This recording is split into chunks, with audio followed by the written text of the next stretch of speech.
अगर आप राजनीति के शौकीन है ना, तो इस समय भारत की और खास करके उत्तर प्रदेश की राजनीति देखने में जो मजा आ रहा है वो किसी सस्पेंस थ्रिलर फिल्म से कम नहीं है। आज की तारीख में देश की राजनीति में बहुत कुछ ऐसा घट रहा है जिसे देख करके ऊपर ऊपर तो सब कुछ शांत लगता है, लेकिन अंदर अंदर एक बहुत बड़ा लावा सुलगने लगा है। अब तक आपने देश के राजनीतिक बाजार में कई बड़े नाम सुने होंगे। कभी ऑपरेशन लोटस की चर्चा हुई, तो कभी ऑपरेशन टाइगर का नाम आया, तो कभी पश्चिम बंगाल के ऑपरेशन टीएमसी की बातें की जाती हैं। लेकिन इन दिनों दोस्तों यूपी की सियासी गलियारों में लेकर के दिल्ली के दरबार तक एक नया नाम बहुत तेजी से गूंज रहा है। वो नाम जानते हैं क्या है? वो नाम है ऑपरेशन लाल टोपी। नमस्कार, आप देख रहे हैं बतकई चौक और मैं हूं आपके साथ गरिमा त्रिपाठी, हाजिर हूं एक बार फिर आपके बीच एक नए वीडियो को लेकर के। दोस्तों सही सुना आपने, ऑपरेशन लाल टोपी। ये नाम इस समय यूपी की राजनीति का सबसे बड़ा सस्पेंस बन चुका है। एक तरफ उत्तर प्रदेश के मुख्यमंत्री योगी आदित्यनाथ खुलेआम मंचों से दहाड़ रहे हैं कि माफियाओं का खात्मा तो उनका सबसे पसंदीदा सब्जेक्ट है। वो कहते हैं कि गरीबों के हक पर अगर कोई भी डकैती डालने का प्रयास करेगा तो उसके आका कितने भी मजबूत क्यों ना हो, उसे किसी भी कीमत पर बख्शा नहीं जाएगा। लेकिन दूसरी ही तरफ असली खलबली और बेचैनी समाजवादी पार्टी के खेमे में दिखाई दे रही है। राजनीतिक गलियारों में दावा तो ये तक कर दिया गया है दोस्तों कि 2027 के उत्तर प्रदेश विधानसभा चुनाव से पहले ही समाजवादी पार्टी के अंदर बहुत ही बड़ा खेला होने वाला है। सबसे चौंकाने वाली बात तो ये कही जा रही है कि भतीजे को राजनीतिक रूप से निपटाने की सुपारी किसी और ने नहीं, बल्कि खुद घर के देशी चाचा जी लोगों ने ही ले रखी है।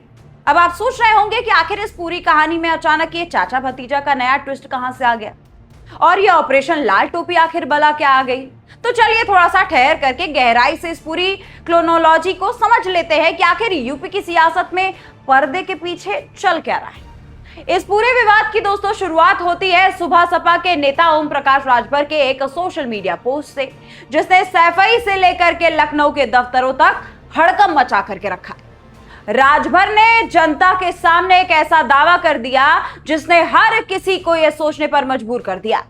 दोस्तों दरअसल उनका यह कहना है कि समाजवादी पार्टी के सबसे कद्दावर और दिमाग वाले नेता यानी कि अखिलेश यादव के बड़े चाचा प्रोफेसर रामगोपाल यादव ने देश के गृह मंत्री अमित शाह से मुलाकात की है और उन्हें एक सीक्रेट चिट्ठी सौंपी है। अब दोस्तों जैसे ये बातें सामने आई, यूपी की जनता और राजनीतिक विश्लेषकों के बीच एक ही सवाल जो है वो तैरने लगा कि भाई आखिर उस बंद लिफाफे में वाली चिट्ठी में ऐसा क्या लिखा है जो चाचा को खुद दिल्ली जाकर के गृह मंत्री के हाथ में देना पड़ गया। ओम प्रकाश राजभर ने इसका जो जवाब दिया वो बेहद गंभीर है और चुटला भी है।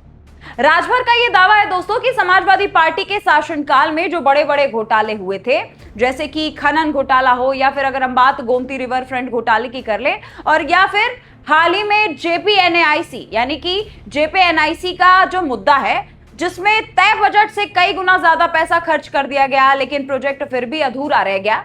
इन सभी घोटालों की जांच की जाए तो अब बहुत ऊपर तक यानी कि सीधे पार्टी के शीर्ष नेतृत्व तक पहुंच चुकी है।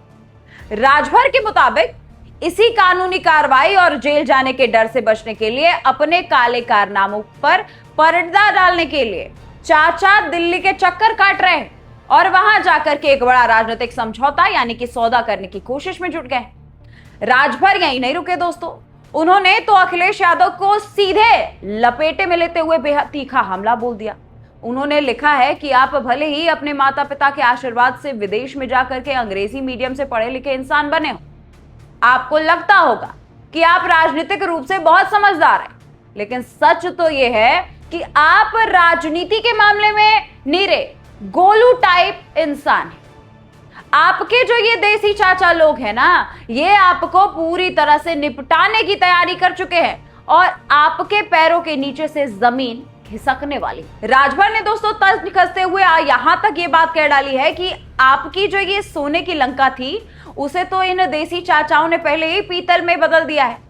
अब कम से कम अपनी वो पीतल की लंका ही बचा लीजिए, हालांकि वो भी बचने वाली नहीं है। अब सवाल ये उठता है कि क्या वाकई कोई इतनी बड़ी पार्टी जिसके पास उत्तर प्रदेश में मजबूत जनाधार है वो चुनाव से पहले इतनी आसानी से टूट सकती है? क्या विधायकों और सांसदों को तोड़ना इतना आसान है? तो राजनीति के जो पुराने उस्ताद है दोस्तों, वो इसके पीछे पश्चिम बंगाल वाली क्रोनोलॉजी का उदाहरण देते आ रहे हैं। अगर आप भी ध्यान दें तो कुछ समय पहले जब पश्चिम बंगाल के चुनाव नतीजे आए तो उसके बाद वहां की राजनीति में क्या हुआ था। टीएमसी के अंदर एक बड़ी हलचल मच गई थी, कई नेता बागी होने लगे थे, किसी ने नया गुट बना लिया तो कोई विधानसभा में नेता प्रतिपक्ष की भूमिका में आ गया। ठीक दोस्तों, वैसी ही स्क्रिप्ट अब यूपी में लिखे जाने का भी दावा किया जा रहा है। उत्तर प्रदेश के डिप्टी सीएम केशव प्रसाद मौर्य भी पिछले काफी समय से लगातार एक बड़ा दावा करते रहे। वो कई बार ऑन कैमरा कह चुके हैं कि समाजवादी पार्टी के करीब 25 से 26 विधायक और कई सांसद लगातार भारतीय जनता पार्टी के शीर्ष नेतृत्व से संपर्क में हैं। केशव प्रसाद मौर्य का कहना है कि ये लोग खुद हमारे पास आना चाहते हैं, हमसे मिन्नतें कर रहे हैं कि हमें अपनी पार्टी में शामिल कर लीजिए, लेकिन हम जल्दबाजी में नहीं हैं। हम खुद किसी की पार्टी को तोड़ना नहीं चाह रहे। अरे उनका दावा तो ये है कि आप बस थोड़ा समय आने दीजिए, 2027 के चुनाव के आते आते ये लंका अपने आप ही ढह जाएगी और बीजेपी एक बार फिर 2017 के इतिहास को दोहराते हुए 300 से ज्यादा सीटें जीत करके उत्तर प्रदेश में प्रचंड बहुमत की सरकार बना लेगी। अब जरा सिक्के के दूसरे पहलू को भी देख लेते हैं। अगर हमला इतना सीधा, तीखा और व्यक्तिगत होगा तो जाहिर सी बात है कि अखिलेश यादव और उनकी पार्टी भी अपने हाथ पर हाथ धर करते शांत तो बैठेगी नहीं। राजभर के इस बयान के बाद पूरे सैफई कुनबे और समाजवादी पार्टी के प्रवक्ताओं ने मोर्चा संभाल लिया।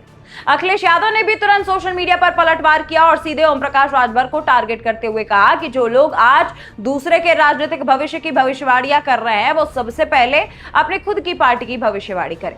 अखिलेश ने तंज कसा कि वो पहले ये पता लगाए कि उनके सहयोगी बीजेपी उन्हें आने वाले चुनाव में 30 सीटें दे रही है, 50 सीटें दे रही है, 75 सीटें दे रही है या फिर सिर्फ कोरा आश्वासन देकर के टरका रही है। समाजवादी पार्टी के नेताओं का यह साफ कहना है कि उनके जितने भी सांसद और विधायक हैं वो सब चट्टान की तरह मजबूत और एकजुट हैं। उनके बीच कोई भी मतभेद नहीं और वो सब मिलकर के आने वाले चुनाव की तैयारी कर रहे हैं।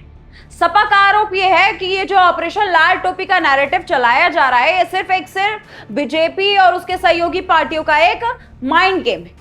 जब भी सरकार बुनियादी मुद्दे पर जैसे बेरोजगारी, महंगाई या फिर कानून व्यवस्था से घिरने लगती है तो वो जनता को ध्यान भटकाने के लिए इस तरह की अफवाहें, कहानियां बाजार में छोड़ देती है। ये सारा कहना है समाजवादी पार्टी का। लेकिन इन सब बयानों के बीच अगर आप थोड़ा सा गहराई से सोचें तो राजनीति में बिना धुएं के आग नहीं लगती। जब लोग अपने घरों से निकलते हैं तो वो दोनों तरफ के कामकाज के तरीके को तोलते हैं। उत्तर प्रदेश की जनता ने अखिलेश यादव का मुख्यमंत्री काल भी देखा है और वे पिछले कई सालों से योगी आदित्यनाथ का कड़ा शासन भी देख रहे हैं। आज के समय में कानून व्यवस्था और सुरक्षा व्यवस्था एक बहुत बड़ा मुद्दा बन चुका है। आम जनता यही देखती है कि सड़कों पर अब वो पुराना माहौल नहीं दिखता, अराजकता पर लगाम कसी गई है। ऐसे में जो बागी सुर उठते हैं उनके पीछे कहीं ना कहीं नेताओं का अपना राजनीतिक भविष्य सुरक्षित करने का डर भी होता है। किसी भी नेता के लिए सालों तक विपक्ष के बेंच पर बैठना और सत्ता से दूर रहना आसान नहीं होता। जब नेताओं को लगता है कि सामने वाला पिच संभावनाओं से ज्यादा मजबूत है तो वो पाला बदलने की सोचने लगता है। तो दोस्तों, फिलहाल कुल मिला करके बात तो ये है कि उत्तर प्रदेश की राजनीति समय शाह और मात के एक बेहद दिलचस्प मोड़ पर आकर के खड़ी हो गई है। एक तरफ मुख्यमंत्री योगी आदित्यनाथ का कड़ा रुख है, उनका माफियाओं के खिलाफ अभियान है और अपनी सत्ता को और मजबूत करने की रणनीति है। और वही अगर हम दूसरी तरफ समाजवादी पार्टी यानी कि अखिलेश यादव के सामने की चुनौती की बात कर ले तो उनके सामने सिर्फ चुनाव जीतने की चुनौती नहीं है, बल्कि चुनाव से पहले अपने कुनबे को संभालना, अपनी पार्टी को बिखरने से बचाने का भी है। क्या दोस्तों, वाकई अंदर खाने कोई बड़ी खिचड़ी पक रही है? क्या आपको भी लगता है कि वाकई में चाचा लोग मिलकर के भतीजे का गेम ओवर करने की तैयारी में है, या फिर ये सब सिर्फ 2027 के महामुकाबले से पहले की सियासी हवाबाजी और मनोवैज्ञानिक युद्ध है? ये तो अब आने वाला वक्त बताएगा, लेकिन इतना तय है कि यूपी की राजनीति में आने वाले दिन बेहद हलचल भरे होने वाले हैं। आपको इस विषय में क्या लगता है? क्या यूपी में सचमुच कोई बड़ा राजनीतिक उलटफेर होने वाला है? क्या समाजवादी पार्टी के अंदर कोई बड़ी सेंधमारी संभव है? अपनी राय को कमेंट सेक्शन में लिखना मत भूलिएगा। आप देख रहे थे बतकई चौक, मैं हूं गरिमा त्रिपाठी। नमस्कार। New public inter college Lucknow, admission open. For more information call 0522 282232 और 7755 089585।